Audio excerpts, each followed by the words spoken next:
Hello tears, நம்ம இப்போ பார்க்க போகிறது பிழைத்திருத்துக ஒரு ஊர். தமிழ் டிஎன்பிசி வேர் டூ ஸ்டடியில் கொடுத்துருக்காங்க. 6th ஸ்டாண்டர்ட் டேர்ம் 3ல இயல் வந்து 7 கொடுத்துருக்காங்க. ஆனால் 7 கிடையாது, 1. நம்ம 1 என்ற நம்பரை குறிக்கிறதுக்கு ஒரு ஓர் என்ற 2 சொற்களை பயன்படுத்துவோம்.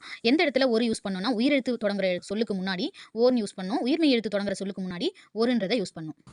பாருங்க, ஓர் ஊர், ஓர் ஏரி. அப்போ ஊருன்றது உயிரெழுத்து. உயிரெழுத்து தொடங்கும் சொல்லுக்கு முன்னால் ஓர் யூஸ் பண்ணோம். உயிர்மெய் எழுத்து தொடங்குற சொல்லுக்கு முன்னாடி ஒரு யூஸ் பண்ணோம். ஓகேவா?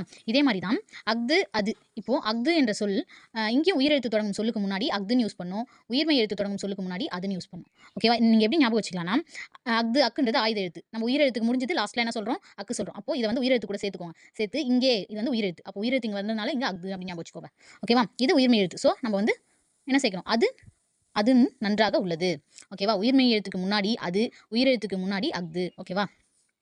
இது பாருங்க, தெளிவாக புரியும். ஒரு நகரம், ஒரு கடல், ஒரு குளம், ஒரு கிளி, ஒரு தோசை, இது எல்லாமே உயிர்மெய் எழுத்து. ஓர் ஊர், ஓர் ஏரி, ஓர் இரவு, ஓர் எறும்பு, ஓர் உணவு, இது எல்லாமே உயிரெழுத்துக்கள். அதே மாதிரி அஃது இங்கே உள்ளது. இங்கேன்றது உயிரெழுத்து.